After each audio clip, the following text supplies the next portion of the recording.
का छोटा बच्चा गरुड़ को खा जाएगा। अगर भगवान कृपा दृष्टि से देख ले तो है छोटा सा लघु ब्याल खाए गरुड़ को खा जाए।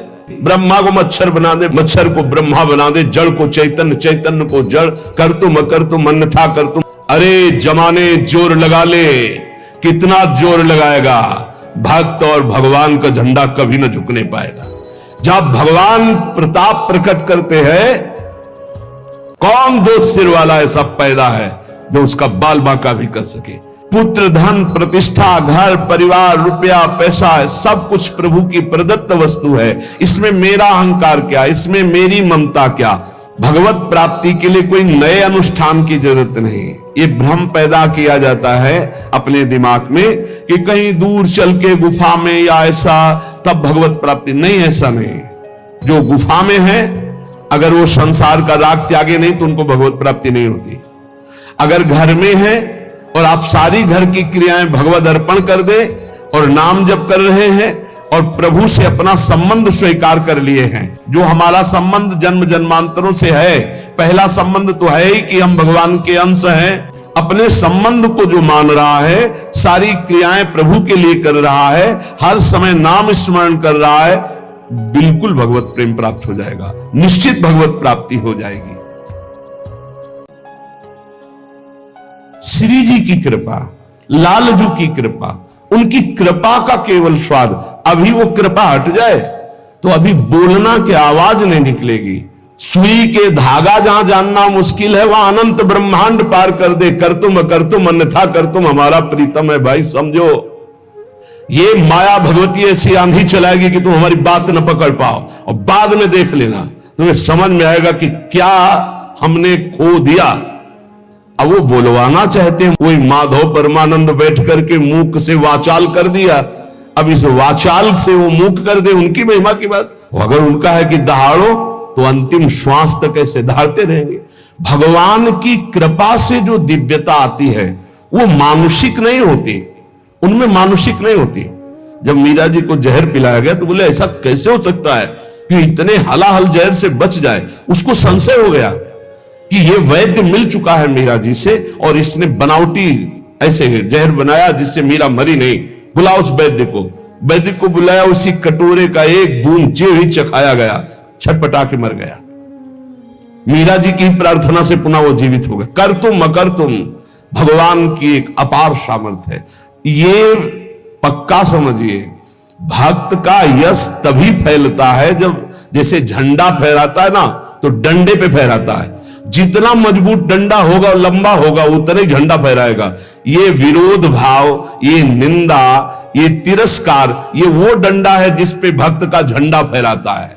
अरे जमाने जोर लगा ले, कितना जोर लगाएगा, भक्त और भगवान का झंडा कभी न झुकने पाएगा। जब भगवान प्रताप प्रकट करते हैं, कौन दो सिर वाला ऐसा पैदा है जो उसका बाल बांका भी कर सके। इसलिए प्रेम मार्ग में चलने पर ना तो भय होनी चाहिए और ना भोग दैन्यता। प्रेम पवित्र होता है, इसमें छल नहीं, कपट नहीं, बेईमानी नहीं, स्वार्थ नहीं। छल कपट बेईमानी जहां बुद्धि में है, जो चश्मा लगा छल कपट बेईमानी का, तो सब जगह लगता है छल कपट का ही राज्य है। हम जैसा चश्मा लगाते हमको वैसे दिखाई देने लगता है। लेकिन ये भगवत प्रेम मार्ग है। इस प्रेम मार्ग में अपनी श्रद्धा और विश्वास को श्यामा श्याम के चरणों में और अपने विवेक से संत का संग करना चाहिए। जहां हम बैठे हैं हमको क्या लाभ मिला है, जहां हम जुड़े हैं, सुन रहे हैं, उसमें हमारी बुद्धि की पवित्रता कितनी हुई है। लाभ देखा जाता है सुमिरन, त्याग, भगवत आकर्षण, ये कितना हमारे अंदर हुआ है। ये हमें देखना है कि हमें जो सत्संग मिल रहा है उससे हमारे भगवत मार्ग कितना पुष्ट हो रहा है। तभी हमारा दृढ़ विश्वास होगा, और जो पुष्ट हो रहा है वो हमारे ऊपर कृपा है श्री जी की, गुरु जी की, आचार्य की, तभी हमारा उत्साह बन पाता है। तो बचना चाहिए अपनी श्रवणेन्द्री के प्रपंच जनित वचन सुनने से, नेत्रेंद्री से दोष दर्शन से, तो हमारा जो हृदय है वो छल कपट बेईमानी आदि दोषों से रहित हो जाए। सच्चे प्रेमी में पाप आचरण नहीं रह जाते। जो सत्य मार्ग के पथिक हैं उनमें पाप आचरण नहीं होते।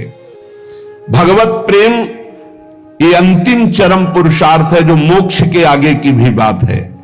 भगवत प्रेम अत्यंत दुर्लभ है, पर इसकी प्राप्ति कृपा से सहज में हो जाती है। अत्यंत दुर्लभ है पर कृपा से सहज में हो जाती है। भगवान में ममता और आसक्ति हो जाएगी इस जलन को सहने से। सह जाओ, ये जलन सहना पड़ेगा। निंदा की जलन, अपमान की जलन, काम की जलन, क्रोध की जलन, ये सह गए तो भारी तपस्या, इसका परिणाम होगा अनंत गुना बढ़ करके भगवान आपको सुख देंगे। और नहीं सहोगे तो जलते रहोगे। क्रोध आया, गाली दे दिया, वो तुम्हें 4 गाली देगा और जलो। काम आया, भोग लिया और तृष्णा होगी। ऐसे ही जितना तुम विकारात्मक क्रियाओं की तरफ जाओगे उतने ही भ्रष्ट होते चले जाओगे। सह गए उतने ऊंचे उठते चले जाओगे। प्रेमी को ऐसा अनुभव होने लगता है कि मेरा शरीर प्रभु को समर्पित है, ये प्रभु की वस्तु है, मैं इसे भोग नहीं सकता, ये प्रभु की धरोहर है। मेरा मन प्रभु को समर्पित है, आप जाए जहां जाए प्रभु संभाले। पुत्र, धन, प्रतिष्ठा, घर, परिवार, रुपया, पैसा, सब कुछ प्रभु की प्रदत्त वस्तु है। इसमें मेरा अहंकार क्या, इसमें मेरी ममता क्या? ऐसे भक्त के हृदय में प्रेम का प्रकाश होता है। जिसके हृदय में प्रेम स्फुरित होता है उसके हृदय की स्थिति सर्वदा आनंद ही आनंद, आनंद ही आनंद, हर समय आनंद। जहां हमारा स्व प्रभु से मिला, स्वयं आनंद की उत्पत्ति हो गई। अभी स्वाभिमान देह में है, स्वाभिमान प्रियालाल के चरणों में गया, आनंद ही आनंद है। उसी के लिए रोज सत्संग, रोज साधना हो रही। किसी समय प्रियालाल हमारे अहंकार को मिटा दे, स्वीकार कर ले। भगवत प्रेम में कृपा की बाट जो ही जाती है। कब गुरु कृपा होगी कि हमारे हृदय प्रेम जागृत हो, कब प्रियालाल की कृपा होगी। कम से कम इतनी तड़पन तो हो ही जाए कि दिन में कई बार अपने अंदर अभाव पैदा हो कि मेरे अंदर प्रेम नहीं जागृत हुआ, अभी प्रभु